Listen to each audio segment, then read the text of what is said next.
Okay, I understand that you're trying to do aliens and you can't do a face hugger necessarily, but it was so off-putting and it looked bad too. It just looked shitty. And it sounded bad when you could hear the. Yeah. I'm like, ah, off-putting. Kind of like this podcast. Yeah.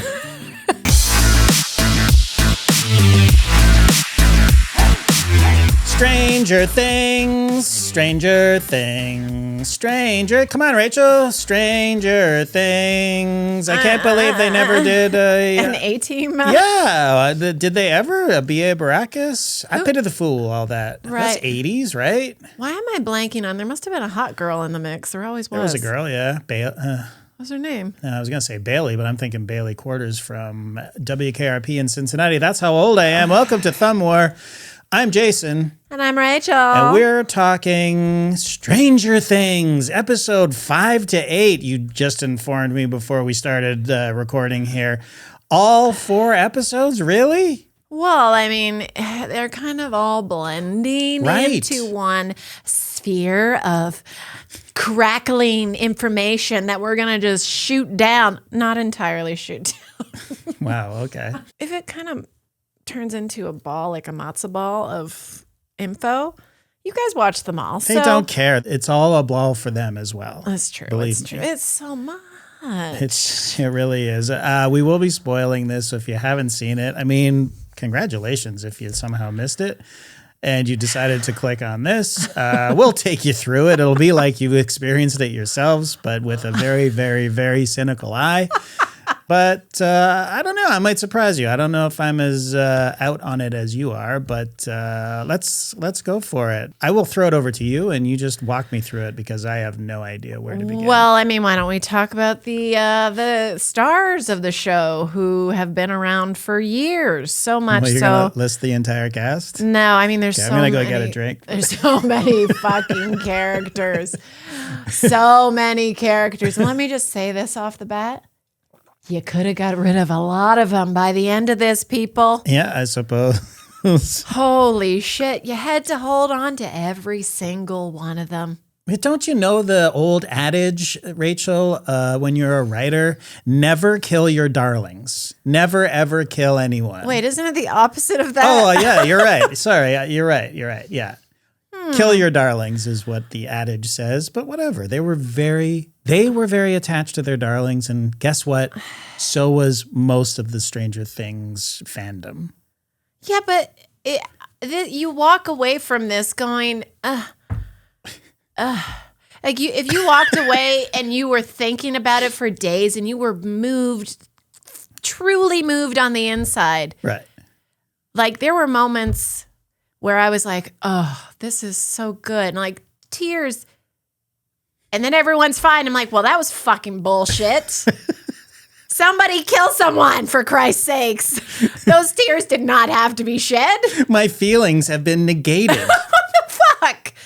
Anyway, Okay. So we got a lot of characters here. And, you know, they had to get this one out because these kids are getting long in the tooth. They sure are. Especially the older ones like Steve and Robin and Nancy and Jonathan. They're in their 30s playing 19-year-olds. I thought Steve is 33. Yeah, but Well, he's not. Steve isn't 33. no, I know. Hey, there was a pandemic, and it takes a lot of time to make these shows. I don't know what to tell you. And of course, they still look great and they can pull it off. It's funny when Hopper's referring to Collie, not Callie. Collie as in cauliflower.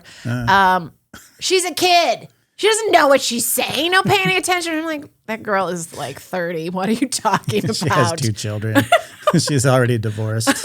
Just kidding. I don't know anything about that actor. I don't know. Are you listening? So we got, we got Millie Bonbon, which I know you don't like her name change from Millie Bobby Brown. I have no comment on her name change. Millie, she got married. It's just her right to change her name. I don't know. Millie Bonnie Bon Jovi. Mm-hmm. I think it's cute. Millie Bonbon works for me. So she just changed her middle name from Bobby to Bonnie. I've never heard of that before. But it does go better. You're right. Millie Bonbon sounds awesome. It's fucking adorable. And she's like she's a confection. She is just a little French candy, that thing.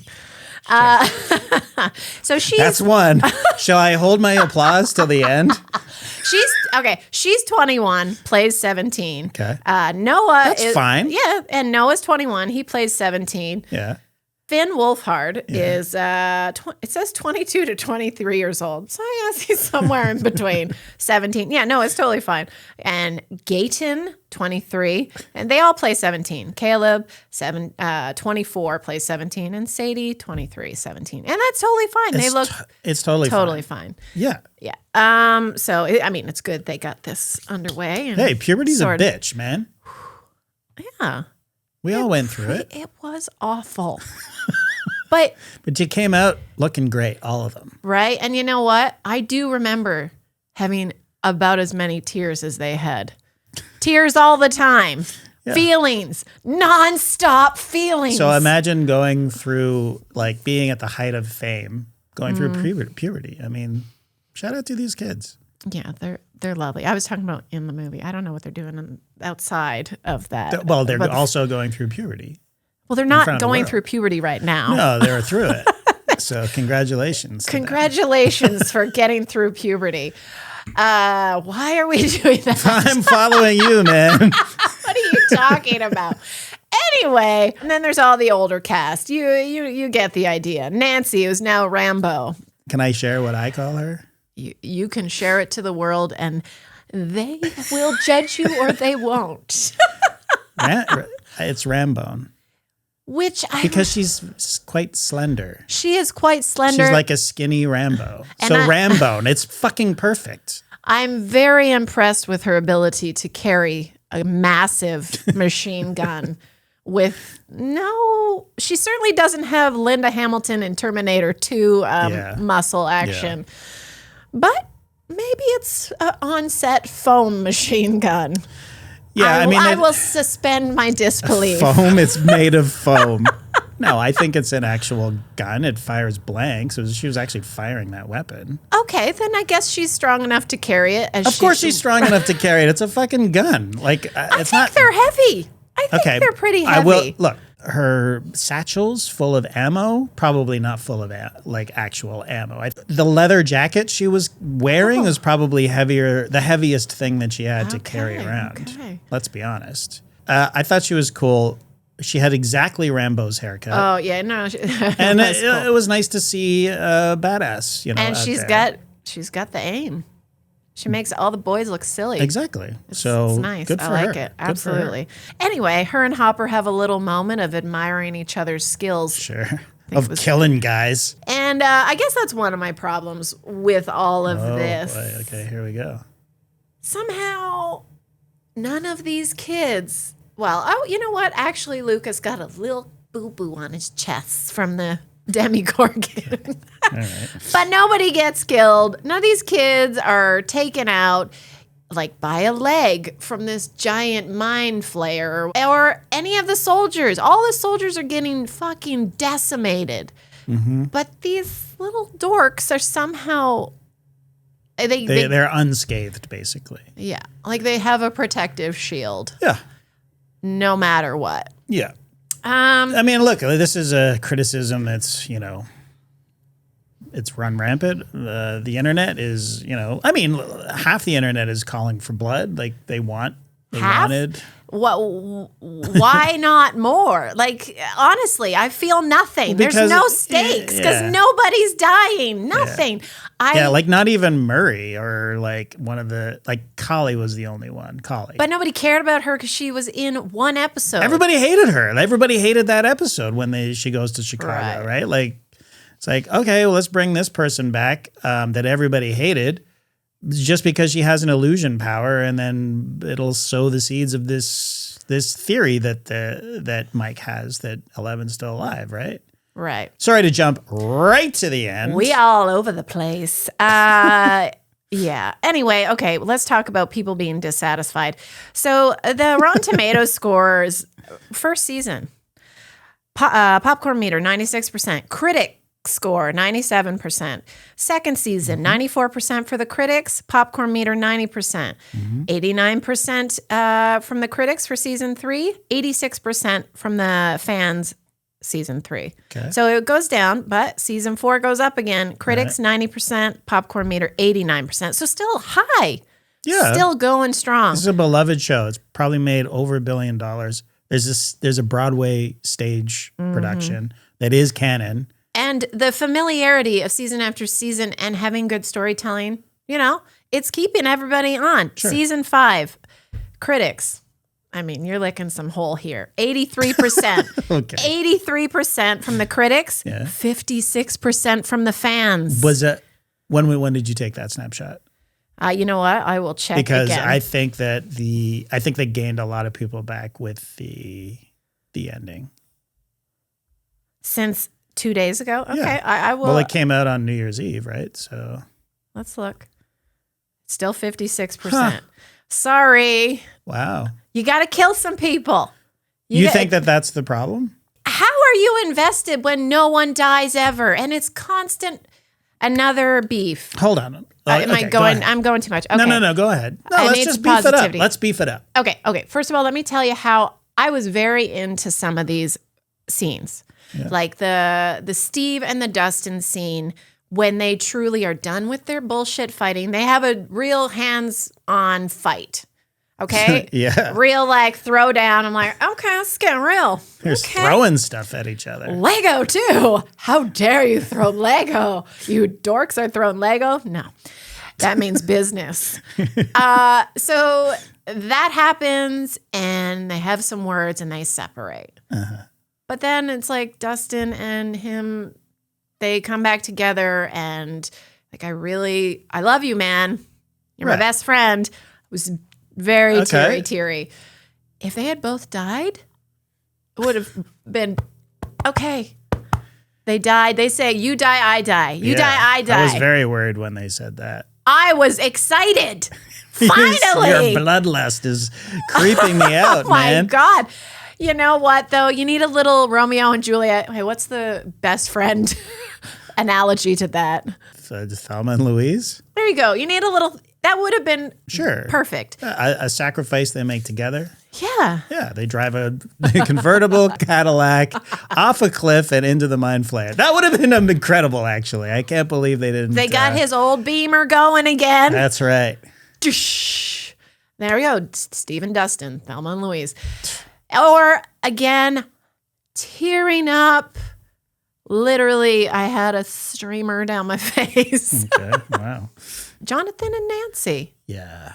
It was authentic. It felt good. They still love each other, but not in that way. The whole build up to this stupid ring thing comes out, and it's over. Mhm. And it's over. Okay, Good. Please don't hit the table. But no. No, I mean, look, you want them dying in the jizz room? Okay.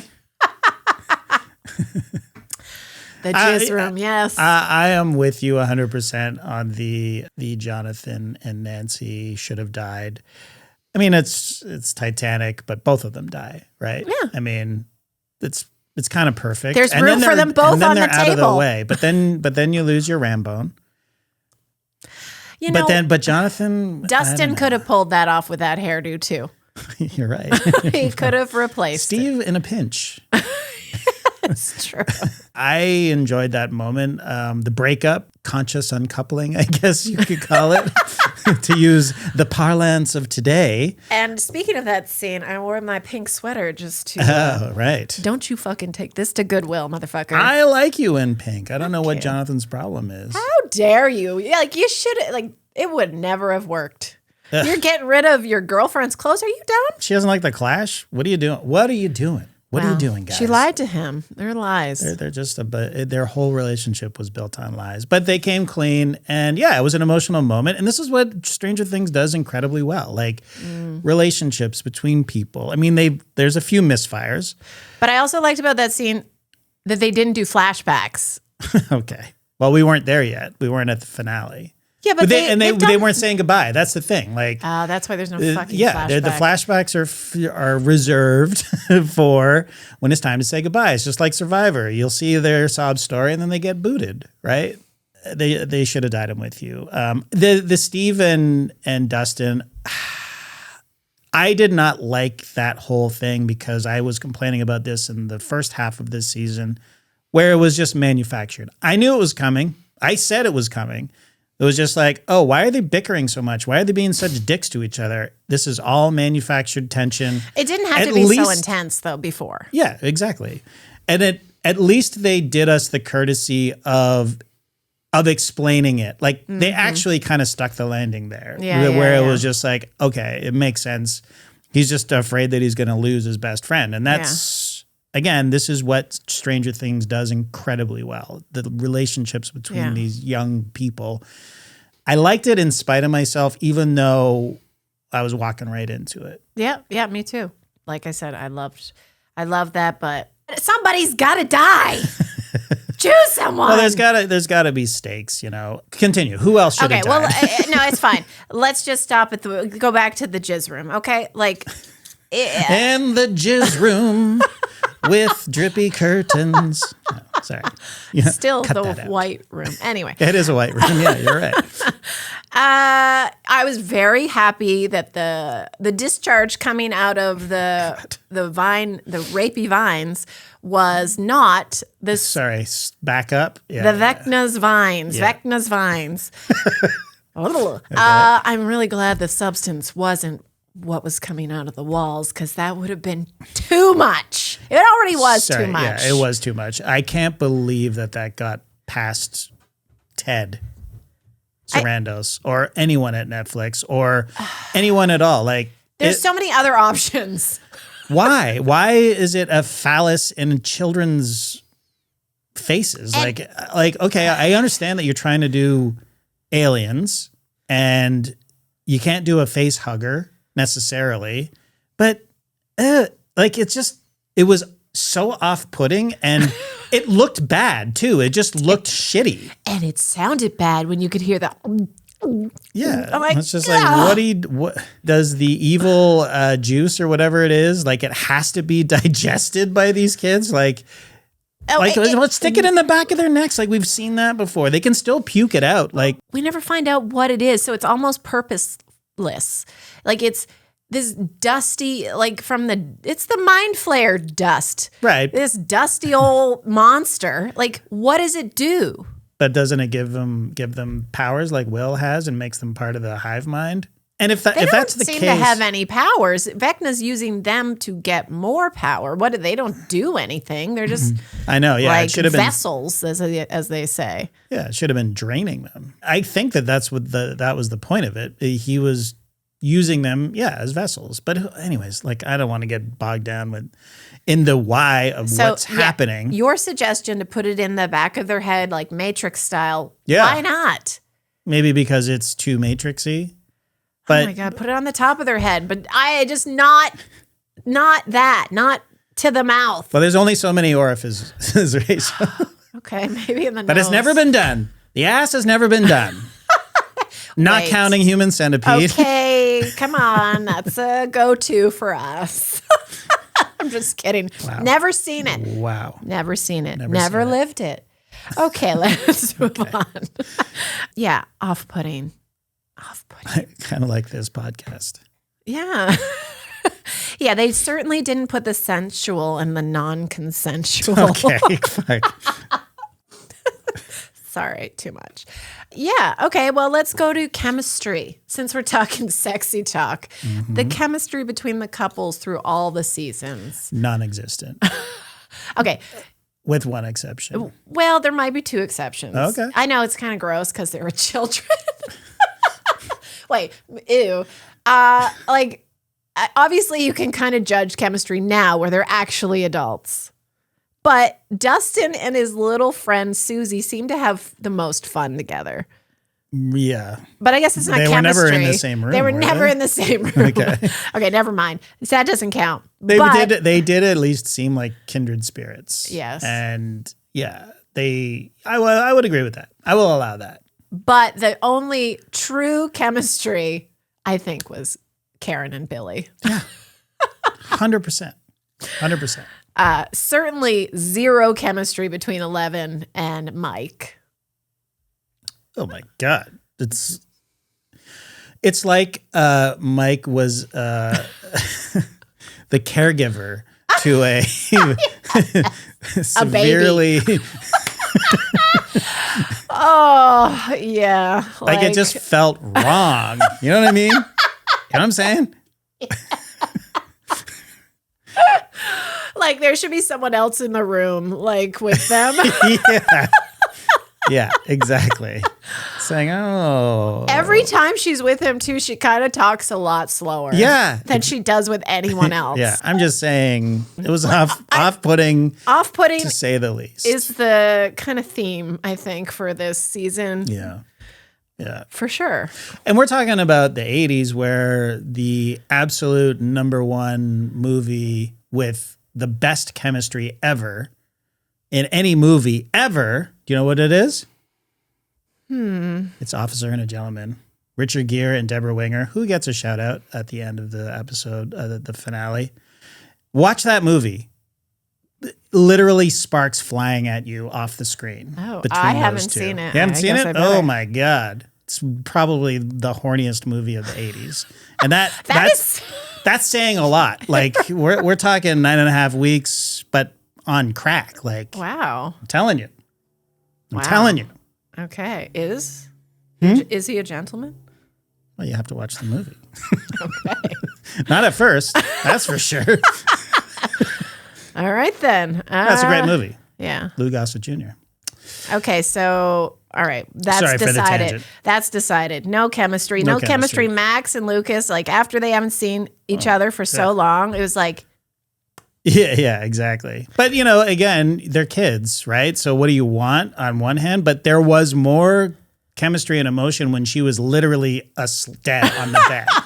And she's not even responding. She's completely unresponsive. You got Kate Bush in the corner on a ghetto blaster.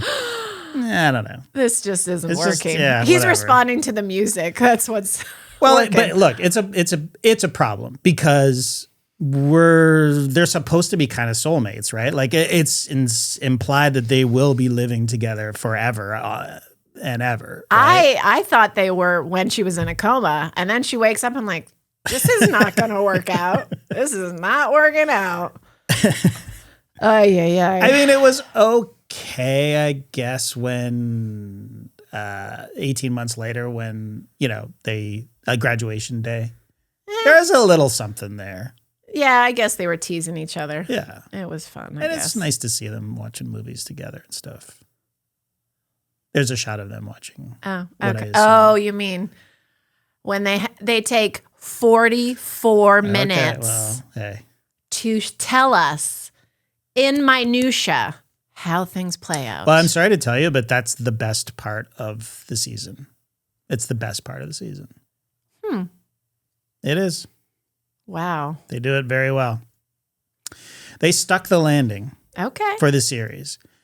And when I say they stuck the landing, I'm like, if someone was to fall down a flight of stairs and take every picture frame with them as they're tumbling down the stairs and break their leg, but somehow stick the landing, that they did stick the landing, right? But it was just like kind of a disaster up until then. I don't know. This was a real test for my ADHD because like it's just so many things and so many characters and everything has to be addressed. I'm just like, I can't do it. Somebody, I just kill someone. That's all I need to bring me back. Kill someone. Well, I thought they did a good job. But, I mean, we can talk about it now. Do you want to talk about it now? That's fine. We can go backwards or whatever. We can do this upside down. Look, this show was on for 10 years. We literally watched these kids grow up. Mm-hmm. We get to the end of basically their high school careers, and now they're all separating. very, very emotional last game of D&D. It's never said, but it's the last time they're going to play D&D together. And when they're one by one putting their character binders up, it's sad. And but do we need all the repetitive flashbacks? I mean, for every single goodbye and every single. Do you need them? Probably not. But also, it's fan service, right? I found it kind of helpful because I forgot. I didn't go back and rewatch. And you see Finn Wolfhard. He's a young child. Like they're all kids. They're babies, right? And just it kind of shows their journey up to this point. And Mike sort of takes us through what every person's going to end up doing. Yeah.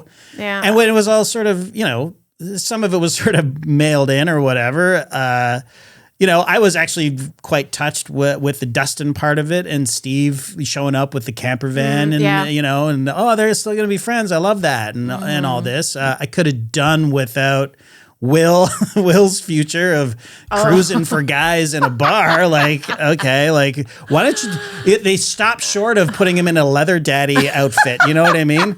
Finally, he gets to be gay. And like, this is your vision of what being gay is. Like, I don't know. Like, I just thought it was a little stereotypical and lazy, to be honest. But, I mean, he clearly had, somebody met him there. And it didn't seem overly familiar. So, yeah, I mean, there's got to be better ways to not throw you in a little box. I mean, consult a gay person. The character is played by a gay guy. I am talking about somebody from the 80s. From the 80s. Yeah. Also talking about the coming out scene. Okay, put a pin in that for a sec. Yeah. Then at the end of Mike giving us a glimpse into what the people's future are going to be, which is very 6 Feet Under. And I was just gonna say they could have made it a lot shorter by doing it 6 Feet Under style. Fair enough. In fucking 2 minutes. Fair enough. But that is what 6 Feet Under did, and the Duffers do cite that as an influence on this particular scene. And then they give us of an influence. Sorry, continue. Then they give us, you could say, okay, well, at least 11 died. Well, did she? Exactly. Right? But, I don't hate that because, first of all, we don't know. Like, this is Mike's theory. And then the kids are all just choosing to believe that she's still alive. And I love that it sort of it's like throwing a bone to like, rabid fans out there. It's like, well, you want a theory to chew on? Here, take this, right? And they run back. It's like, wow, it's actually pretty goddamn plausible, right? Like, but then you spotted wait. If those little sonic thingies should be throwing her abilities off, how is she talking to Mike with her mind in the black room? And she's not in a tank, or she's not even blindfolded, guys. Yeah, but you could say, okay, but then, she's in the upside down and blah blah blah. But whatever. That the point is, the Duffers are like, here, take this theory and run with it. And I don't know if the people who are like bloodthirsty like you is like, okay, well, 11 died. At least there was that sacrifice. And then there's the rest of everybody who was like, okay, she survived, but she still had to say goodbye to Hopper and Mike and all the other everybody else. So I don't know. I thought it was cool, and I liked, it was very touching and emotional when they're like, this is our final game. And then the younger kids come down and they start playing, and there's a sort of a handing off of the torch. And, this new set of kids, if I thought the other kids were annoying, this set, oh my God, the worst, but Derek. fine. He threw that delightful moniker right out the window. Hey man, stay true to yourself, Derek. Anyway, all that to say, I thought they really did a very, very good job. And I think that if you're a fan of Stranger Things and you were emotionally invested in all these characters, you would have felt good about it and some actual closure, But, I know people don't like it, but I don't know. I thought they did a very good job. You're talking about all the episodes or the very finale? I'm just talking about wrapping it the up. second hour of this 2-hour finale where, everybody paused and we're like, God damn, there's 54 minutes left in this thing after Vecna gets killed. Holy shit. So anyway, you mentioned Will's coming out. Okay, well, first of all, let me just say, you have no idea. They're all cute when they're little. You have no idea what they're going to look like later, which I loved because they're not all the cutest little movie stars. Wow. And I like that. I like real people in shows. And it's more of what reality is to an everyday person. It's like watching some British programming. You feel like you're in the real world and it's authentic. That's right. I respect that they were there the whole time. Well, they were kind of stuck with them. Let's be honest. Unless they killed someone off. I guess you don't kill Can you someone imagine? off. You're not cute enough anymore. Yeah. See ya. But yeah, I think the problem is, as you say, like they could have sort of gotten rid of some of this cast. Then you wouldn't have to like literally say goodbye to everybody. You know what I mean? Or, okay, let's go to the coming out scene. Okay. You got to come out to every single fucking person. What's that, 20? 20 people must be in the room. There wasn't 20, but it felt like 20. They are about to go. They're fucking. Mike comes in full like army gear, camo. Yeah. What's up? What's happening? Let's go. It's serious. Yeah. Sit down, everybody. Sit down, everyone. Max just woke up from a coma of what? 18 months? She just met this guy. Like, did they interact at all? Previous? I mean, I can't. Are you talking about Will and Max? I honestly can't remember. She was part of the group for a few years. But was Will right? there? Wasn't he in California or something? Will or Jonathan? Will. Didn't all the buyers go to California? Oh God. All right. Anyway. Let's just. Max doesn't get a whole lot of time to shine as the little girl trying to get her arms and legs moving again in the wheelchair, and people are dying. Holly's missing. And he is like, this is important shit. Stop the entire mission of saving Holly and all these children who could be dead right now. The world is ending. Yeah. I gotta come out. Well, the reason was, the motivation is because, Vecna is using mind games, of which we saw very little, by the way. We saw Hopper thinking that he accidentally shooting. I bought it. I'm like, oh shit, somebody died. Right. Nope. Yeah. Okay. Yeah. Never mind. But it was a mind trick, and we didn't get a lot of that this season. Did we? No, we didn't even see we don't even see when Will is describing. He was showing me things. Terrible things. Yeah. Like, damn, more kids being taken. No, my mother was worried because I'm gay.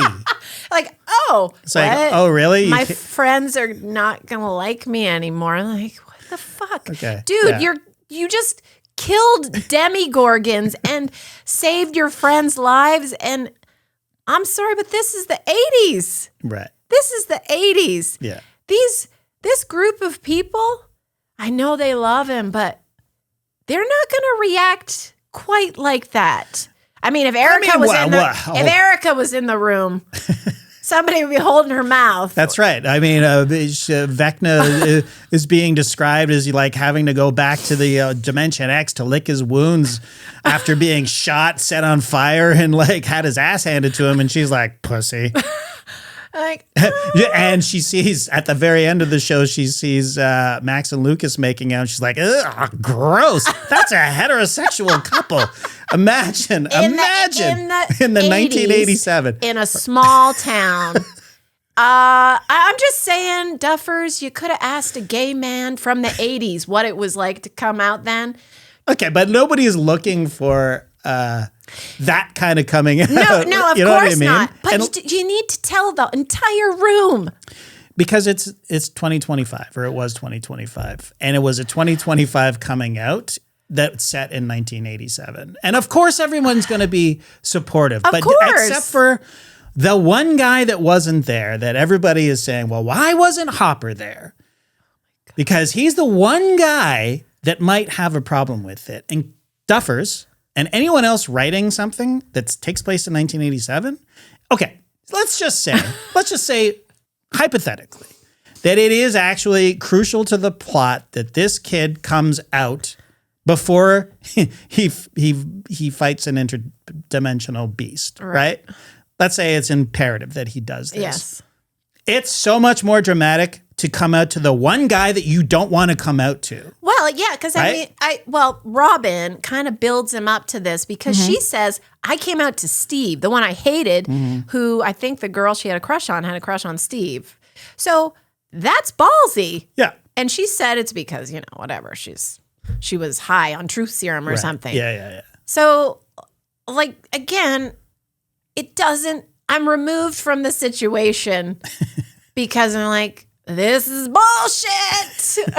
The other problem is that it's 2025 as well, right? Where modern audiences, we've seen this 1,000 times. We've seen it 1,000 times. But why not be disturbed by the reality of what the 80s was? Okay, I mean, you're telling me Murray wouldn't say something fucking smart ass? Like, of course he would. At least a Snookums is coming out. You're right. Just saying.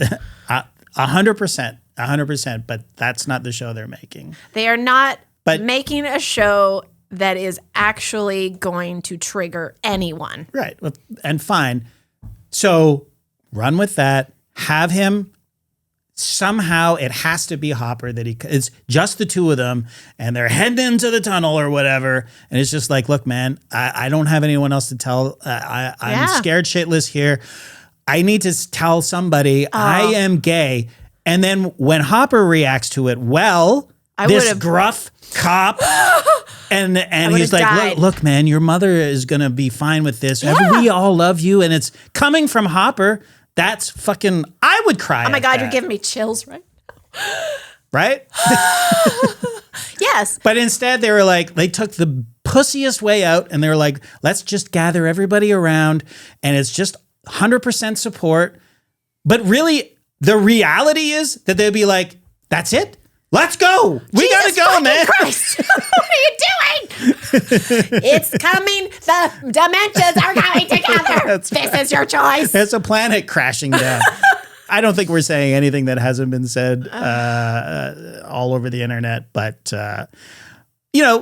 there are LGBTQ people who are like, I feel seen. I'm like, okay, great, I guess. Well, you know what? Good. That means you've lived a very, that's good. That's good. You didn't live the 2000s and before. You did not live what it was to be gay before then. Right. And thankfully, people can live the way they want to now. And not everywhere, not obviously. Everywhere, yeah. Not everywhere, but it's more acceptable. But it is also good to see a taste of what people went through to make you remember and go, right, I need to appreciate that people are being treated like shit and were treated like shit because of just wanting to be themselves. I mean, I guess. Don't just sugarcoat this shit. Yeah, I suppose. But also, even in 1987, after everything that they've been through, this shit is so, they would be trivial. It's like, what are you talking? Okay, great. I mean, I don't care. Let's go fucking shoot some people.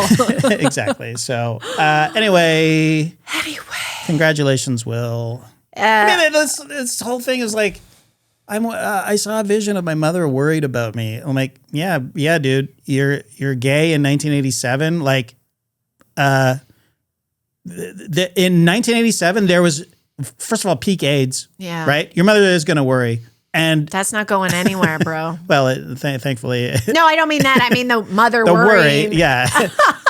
And there was we weren't even close to it. In our lifetimes, if somebody told me in 1987, in our lifetimes that gay marriage would be legal, in the country, Canada might have believed it, but in the United States, no fucking way I'd believe it. Or if someone with HIV could live an extended life on medication. Yeah, like that too. It would be, amazing. But yes, mother worry, no matter what situation, ain't going anywhere. Right. And also, Will, everybody's scared. Everybody's scared. Got to fight through it. That's part of that's what being brave is. But anyways. Let me also just touch on my disappointment because Will was going to be my fucking hero. Hero dude, badass Will. You finally are getting what you deserve. You get to be the main event in this show. Yeah. And almost immediately, in the very first episode, he's on his knees and he starts fucking wallowing in self-pity. After he just did something so amazing. I know, it was so cool. And it's like, okay. So no, I didn't. I'm a failure. Over and over. And you just have to fucking stroke his head and over and you over. Killed 8 demigorgons simultaneously, bro. It's like, yeah, but no. No, but oh my God. And so I'm just like, this is not what I envisioned for you, my friend. Yeah. You could be like superhero gay Will, and now you're just kind of fucking. You're not. You gotta pick your fucking self up and be the superhero, but he doesn't. And I was hoping he would by the end.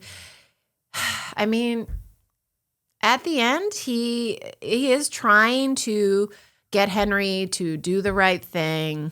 I'm glad that they sort of were like, Vecna was like, yeah, no. I'm into this. You know what I mean? Yes. Like, not the I see good in the Darth Vader and all that. He made his pitch, but then Henry's like, nah, I'm into this. I'm good. We need each other. You get the origin story, and you get it in a weird way. Mm-hmm. You get a taste of it when Max and Holly fucking fall down this shaft. Okay, yeah. And they get there because of this cap that's on the end of her little telescope that was his Boy Scout paraphernalia. Yeah. And they go and do it over and over again. I'm like, okay, something's going to come from this stupid cap. And every time she leaves it on, she calls herself stupid.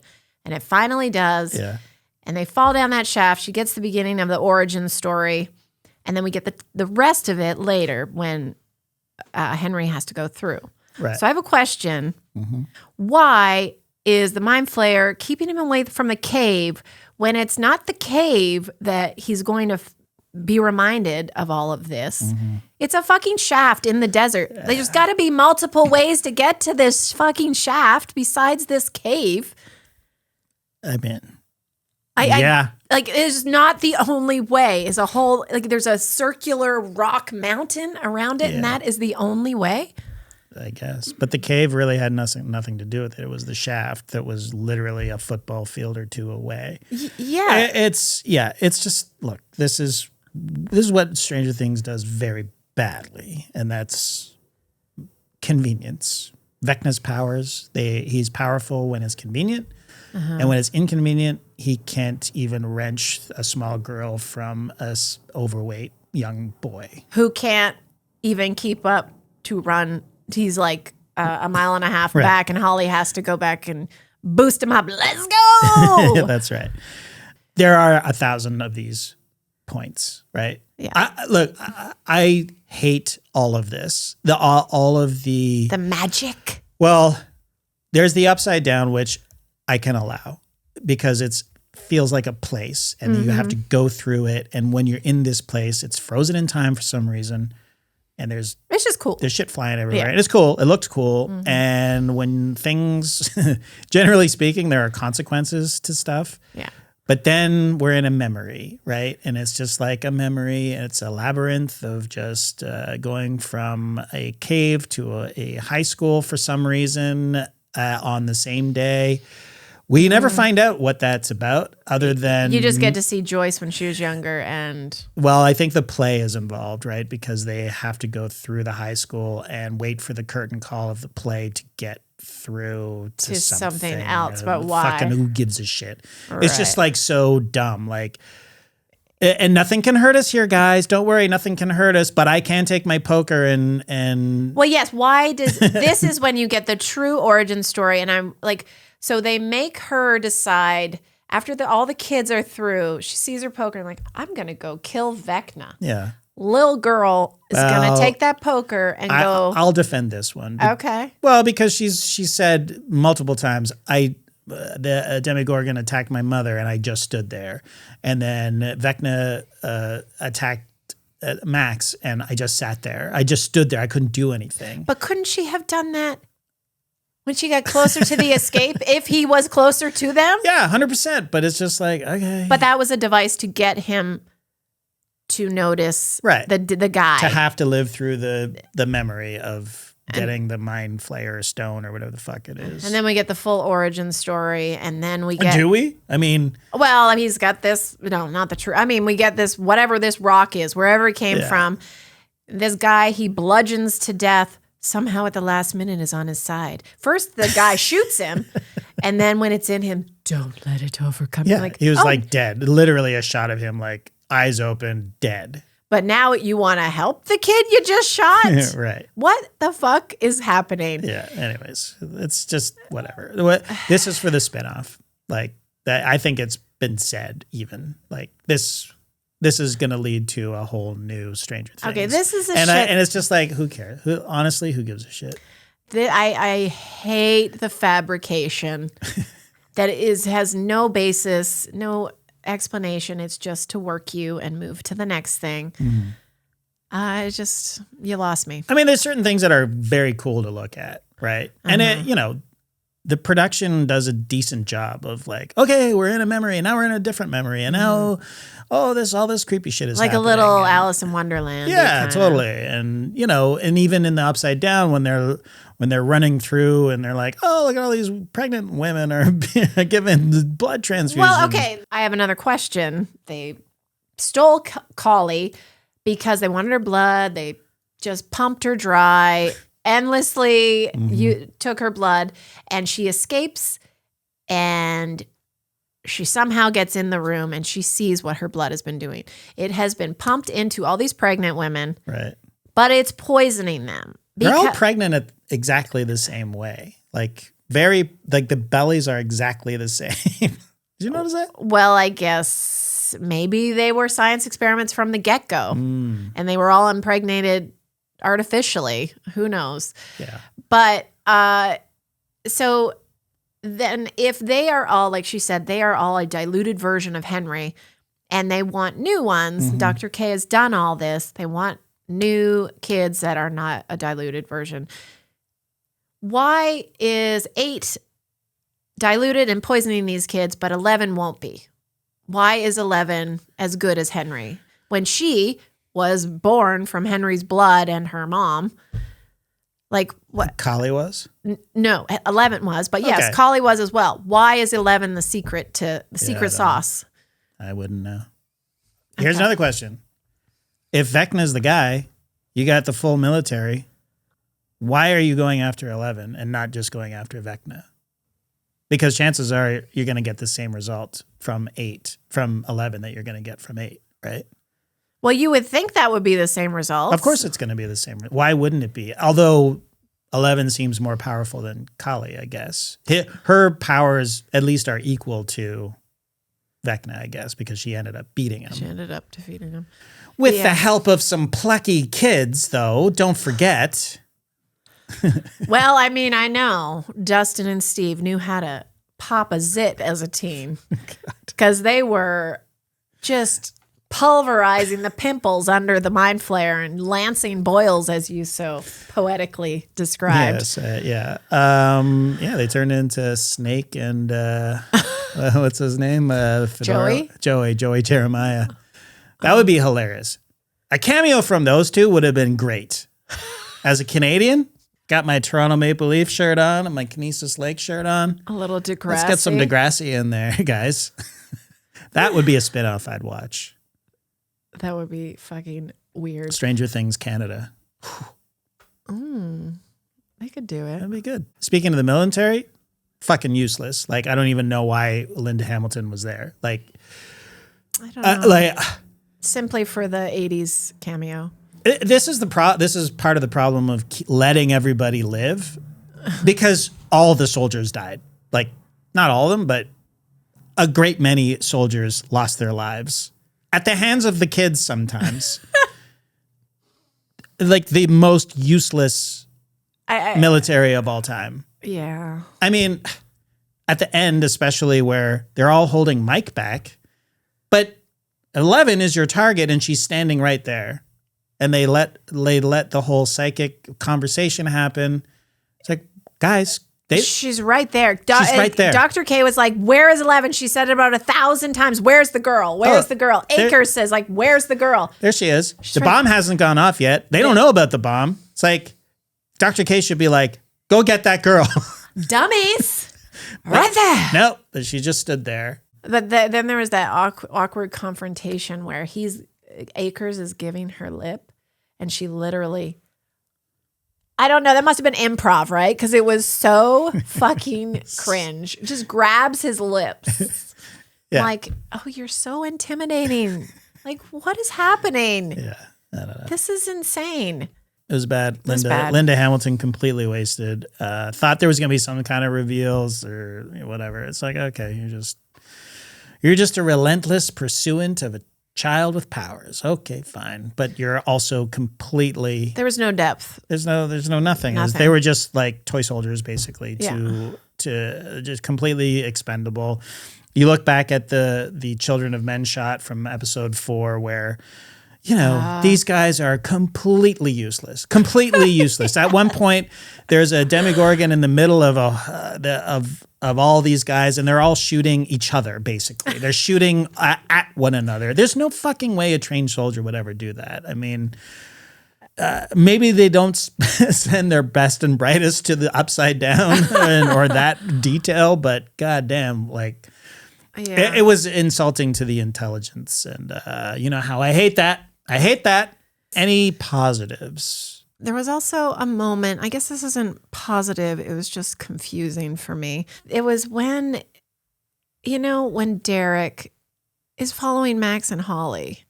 Holly has left the house because she knows that Henry's not leaving the house because she's like, I got to go see Max. I got to go figure this out. Yeah. And Derek ends up, he's lying on the ground, whatever, hiding. He had followed them. Mm. And they decide they want him to help them, but he's not going with them. He's not coming with us to the cave. Right. You need to be delightful, Derek. We need him one last time.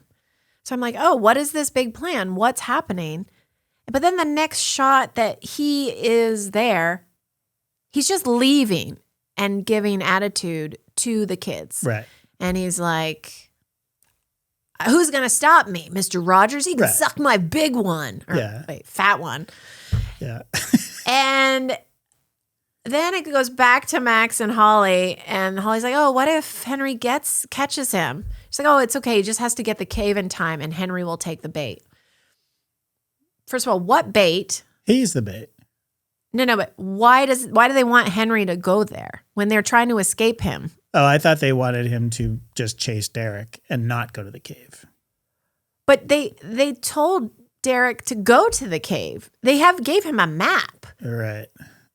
Yeah. So it's like they are trying to go to the cave and then go find their exit portal. Right. And Derek is trying to get to them. Right. It's like, why didn't you just let him come with you in the beginning? Like, what is this thing? Because once they get through, it's like, what is the end game here? Yeah. And then they're like, we got to get away from Henry. He's chasing us. It's like, is that when he catches Vecna catches him and catches Derek and basically threatens his family, sort of thing? Yeah. So I guess that moment has to happen for him to sort of turn his back on Holly later on in the story. But couldn't he have done that when he first followed them? Yeah.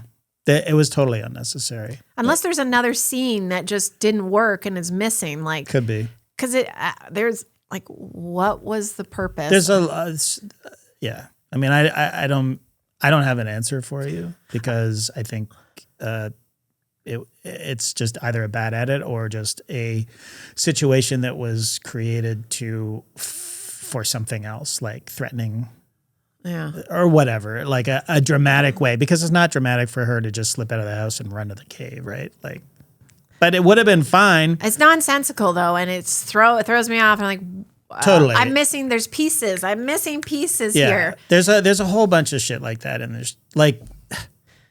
Getting back to the finale when, when the soldiers catch up with Hopper and 11 and Kali and, they have them at gunpoint basically. And this is when Kali gets shot. But but Murray on the roof, like going, "Oh my God, this is a bad idea. This is crazy. This is bad idea." I was like, "What are you talking about? It's a fucking great idea." And then he blows up a helicopter. There's a chopper out there, and how is it a bad idea? I mean, other than maybe, it blows up and harms part of his group, but it's not a bad idea, Murray. It's a great idea. I don't know. Maybe it's supposed to work up the audience like, something bad is going to happen. No, it's to make us think of Die Hard. That's it. That's it. Because does he say that in Die Hard? Basically, that's when he's like throws himself off of the building with the fire hose. He's like, "What are you doing, John? This is a terrible idea." That actually was a terrible idea, but he had no choice. Right. And there's a helicopter that blows up in that scene. It's a much better scene.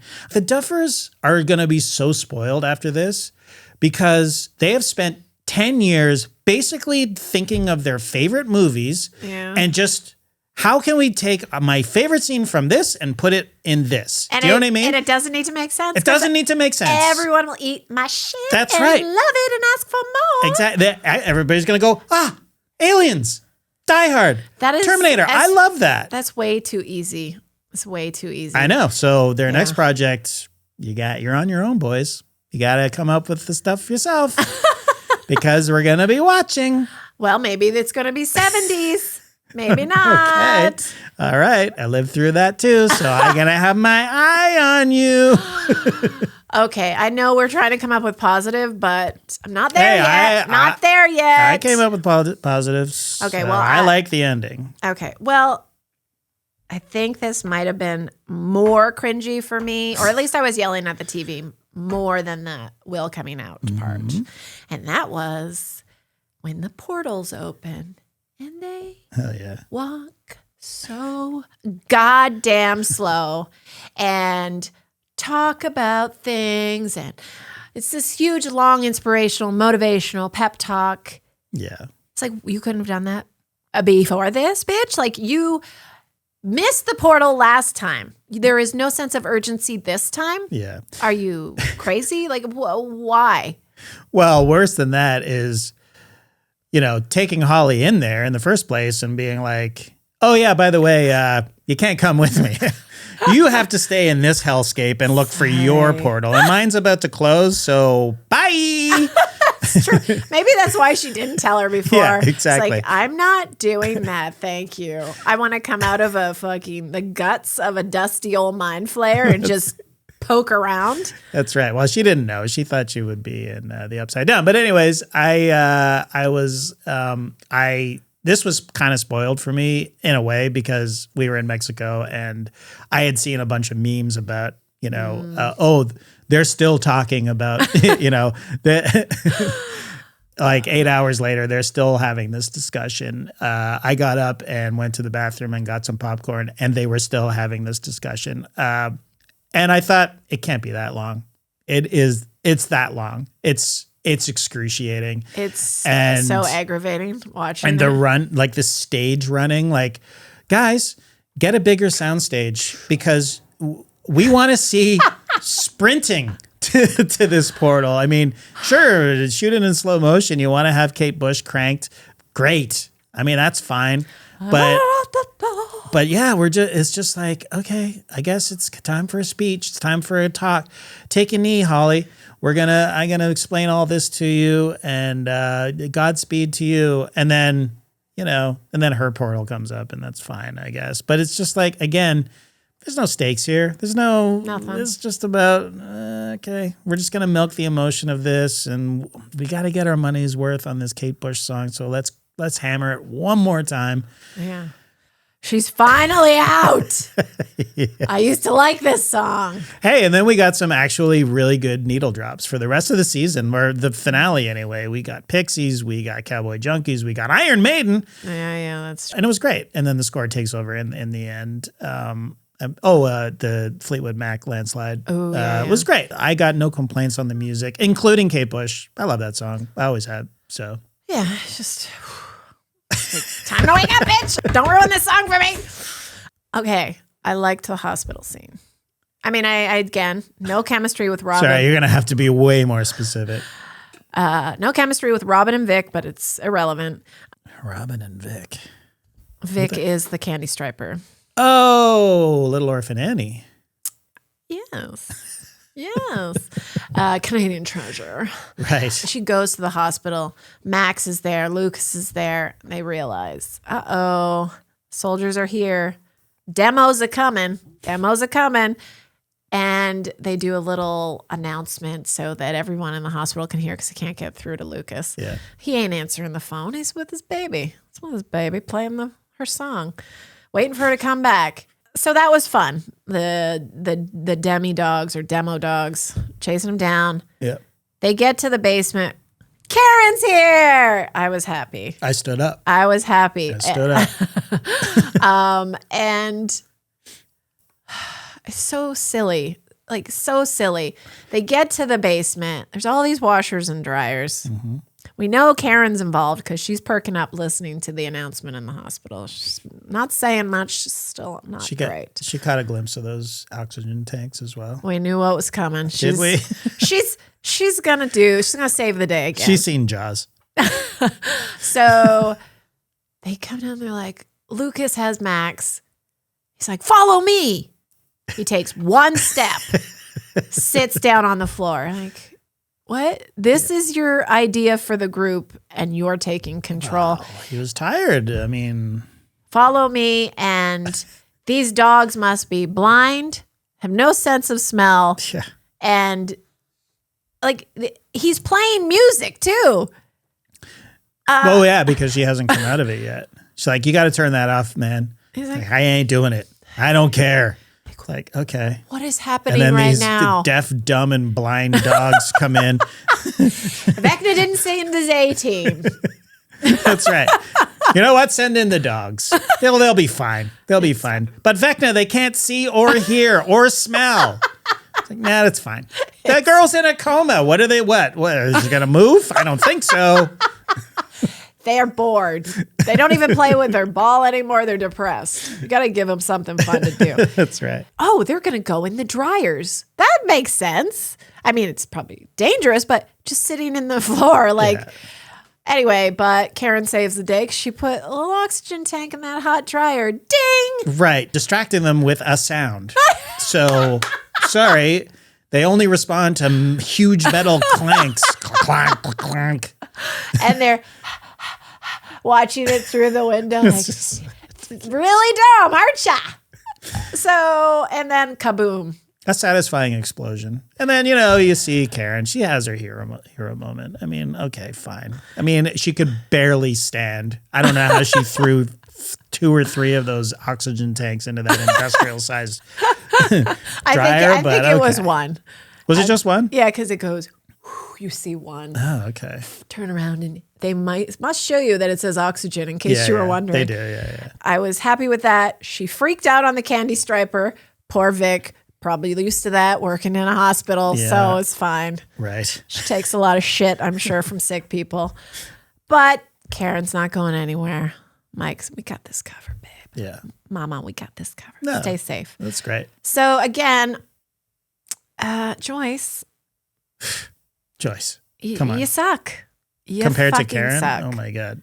And that, again, this moment, it's just like, okay, Henry is impaled on a huge spike. He's probably going to die. He's already. It's pathetic. He's gasping. And 11 is still there. Yeah. They're all there. Yeah. And this is the time Joyce is like, this is my badass moment. I'm going to just, his heart is probably going to stop at any second. Decapitates him.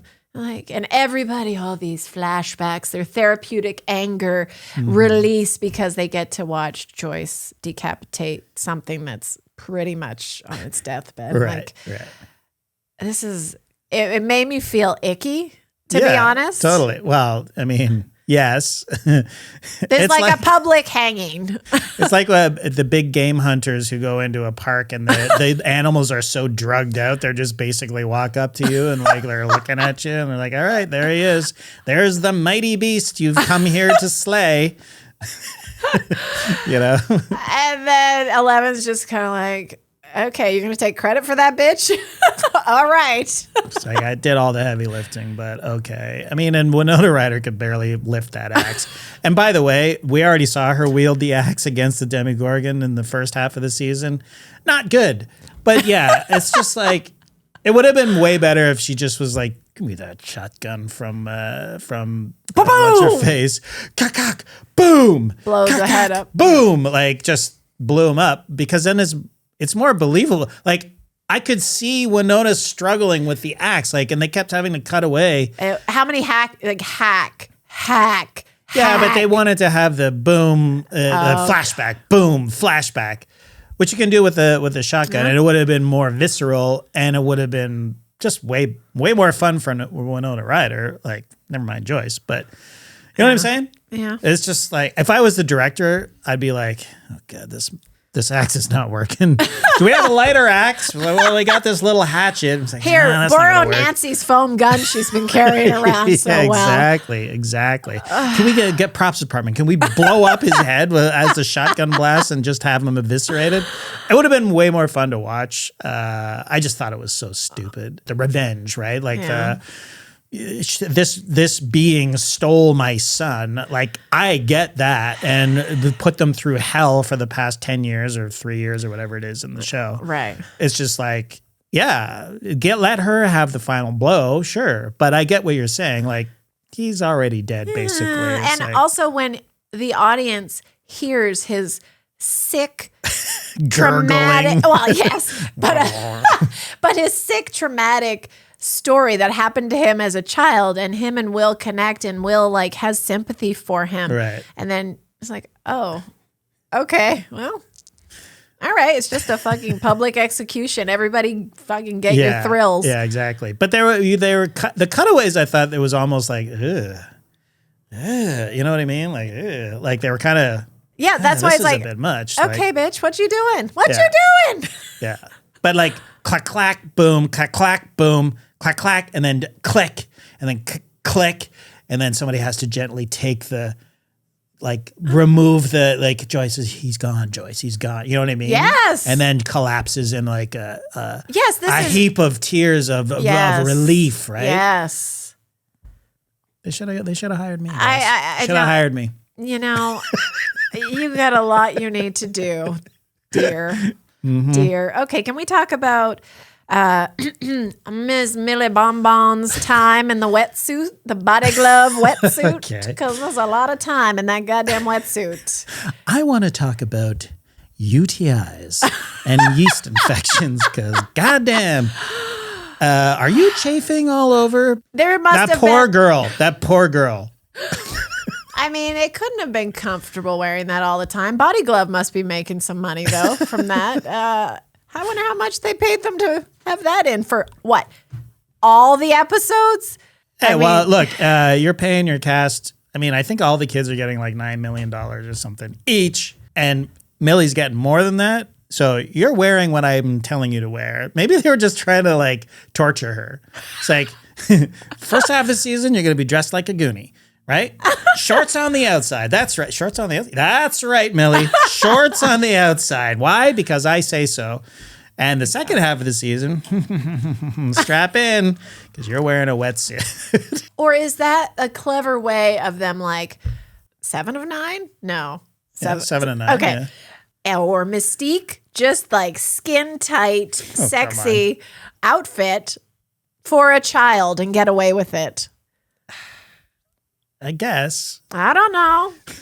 All right, sure. She looked pretty good. But at the end, when she's doing her little hike to the waterfalls, you can tell she's not wearing any tight clothes I knew anymore. You were going to bring this up. She's braless and fancy free.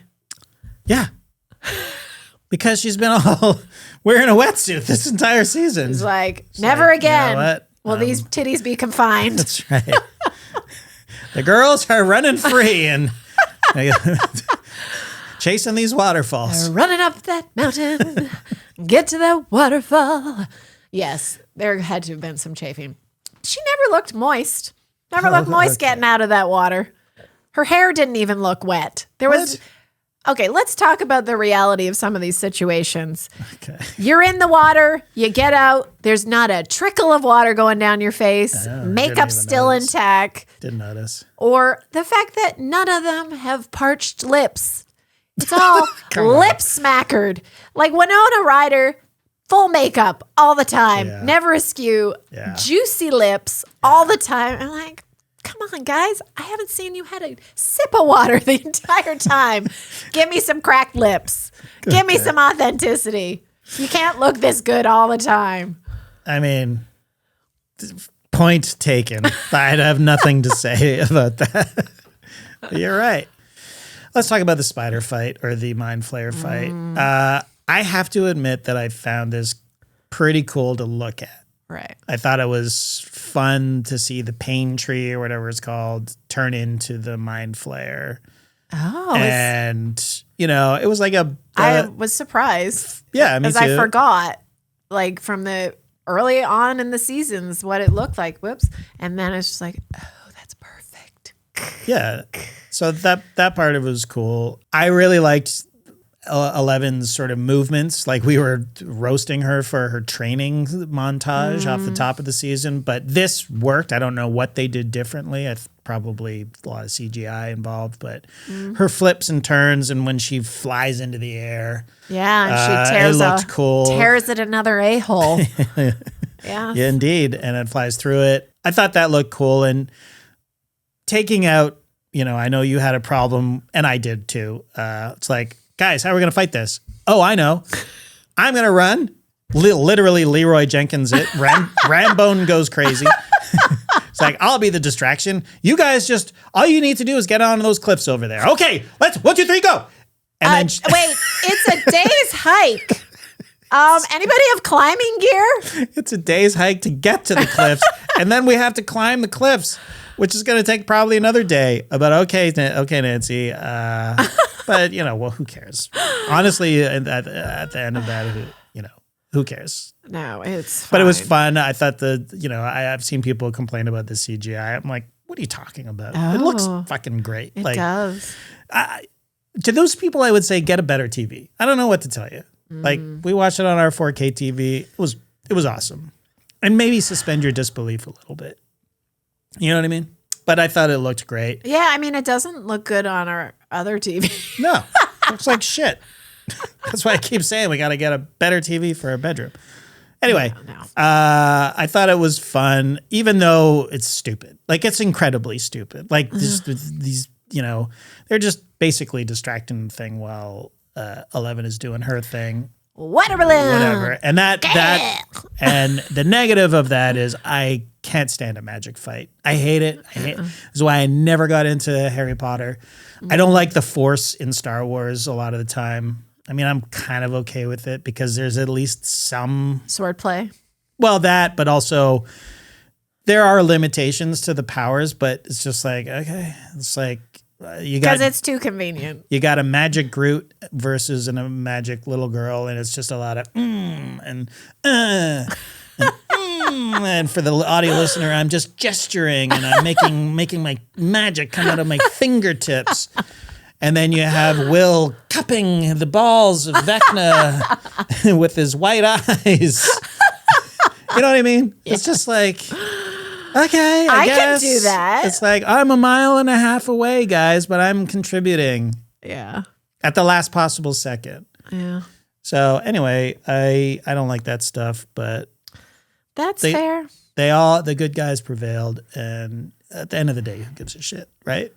I mean, I know this is going back a bit, but I did like the Dustin screwing up the entire theory and then realizing, oh shit, by looking through Papa's books. Oh shit, it's science. It's not dark magic. Right. What episode was that? 5, I guess? Yeah, the Jizz Room episode. Jizz Room episode. So he realizes it, but doesn't get it to her in time before she shoots this sphere. Right. And then the next episode has got kaboom. But I did like that the magic did go to science. And on that note, I did like Mr. Science guy. I forget the his name. science teacher, Mr. I'm still going to talk. I'm still going to make this note until you find his name. Mr. Scott Clark. Mr. Clark, of course. Mr. Clark. Yeah, it was great. You know what? Like, I like having him there. I like having sure, him exactly. around. This is the problem with the show. Like, all the characters are basically likable, right? And this is nobody wants to get rid of any of them. But I would have been mad if Mr. Clark died, if I'll be honest. Like, don't get rid of Snookums. Or, I mean, Murray is just a fun character. yeah, I love Murray. He's probably my favorite character of the adults. Yeah. By far. Hopper has just become so fucking annoying. I honestly, I think David Harbour was really wasted in these later seasons because, and he's taken a few L's this year, with his personal life and all that. But I do think he's a very talented actor. But he's just a naggy dad. But that's what they asked him to do. No, I know. But that's why. Why? Right. His best scene is when Al is saying goodbye to him, right? And because he has a lot of vulnerability and he does carry a lot of pain, the character, Yeah. I mean. And he's just very good at it. But they don't need to just do flashbacks to his daughter to elicit emotion from the audience. They could actually do good dialogue. You're right. Yeah. And that would be nice. Yeah, fair enough. Look, I'm just saying that they could have utilized him better. Like, do you think they intentionally had him like kind of solidify the suicide plan by him? He first has a suicide plan. Like, would she have been so, okay, time to die, if he didn't already go, this is what you do, like a social contagion, Sure. social Leading contagion. by example. Wow. Yeah. Well, I'm blaming Collie, but hey. I mean, if this is like, okay, this is what you do. Fair. And it's a huge theme. And then she's like, okay, well, Collie, I think she would have been more resistant to it, the idea of doing that. Right. If it wasn't like, well, Daddy wanted to do it. Right. This must be the heroic thing to do. Mm-hmm. Anyway, maybe she didn't die. Well, she definitely died. Yeah. I don't know. Oh, well. Mike, is he turned on by the sorcery enough to give Will a go? Maybe. That's his thing. Yeah. Magic gets him hot. How can he get with a normal girl after that? But Will doesn't have his powers anymore. Right, because Vecna's gone. Yeah. Too bad. He has the power of being out and gay. It's a pretty good power to have. Yeah. To be able to be yourself. That's right. Anything else? Do we know what's coming up? Do we know what's coming up? Oh, we're done for talking? Us. Unless you have something else you want Stranger to touch Things. on. Okay, Stranger Things. Are we rating it? Oh. I mean, you've already watched it, most likely. I'm gonna give it a thumbs up. I'm going to give it a thumbs down. Wow, just being a contrarian. No, I had no stakes because nobody was going to die, and there are way too many disconnected things. Okay, I'm changing my rating. I'm going thumbs down because there is no way I would have watched past the first episode if you weren't forcing me to do it. I don't know. I thought like that. I started getting into it when I thought, okay, Will's going to be a badass. This is going to be great. Yeah. That you had to wait till 4 for that. But yeah, sure. Anyway. But yeah. Disappointed. Okay, so coming up for us, we've seen a bunch of movies. We were away for a bit, but we saw Avatar, we saw Marty Supreme, we're seeing The Housemaid. Looking forward to that. I almost called her Christy. Sydney Sweeney. We just by the time this comes out, we probably will have released our review on Christy, a very underrated movie. What else? Anyway, so we're going to record several episodes. And we're going to figure it out. We may just drop them separately. We don't know. One with Esh at the end of the month. Oh, we got Wars. Rogue One with Eshwa at the end of the month. And what else we got? That's it for now. That's all I'm going to say. That's all you're going to I don't want to commit to anything. That's fine. We may not do any of that, by the way. We don't know. We don't know what's going on. We may just look for that old classic porn called Rambo now that we're talking about it. There has to be one. There has to be. There has to be one. It definitely is. Google it on your... No, just don't. That's a work I'm computer. not doing it. There was a massive dildo at a sex shop. Oh, when we lived in the village. Yeah. Speaking of gay, when we lived in the gay village, which we did for many years. Yeah. What was the name of that store? Oh God, what was it called? Anyway, it was big. It was called the Rambo. I wonder if Sylvester Stallone got any royalties for that. Probably not. Maybe it was modeled after his. I doubt it. Doubt it very much. Anyway. If anyone has one, let us know. No, actually don't. We don't want to know that kind of information. Classic. It's a classic dildo. It's a classic. Email us, themorepod@gmail.com. You can join our Patreon. $5 a month gets you ad-free episodes, bonus content. Discord? And you can join the Discord. It's a thriving community. They had a game night while we were coming back from Mexico. We couldn't join this time, but Dan the Pie Man holding it down out there. I think they had a wonderful time, but the Discord is always a thriving community, as we like to say. And that's it for us. We'll see you next time. Happy New Year. Oh, yeah. Happy New Year. Bye. Love you. Bye.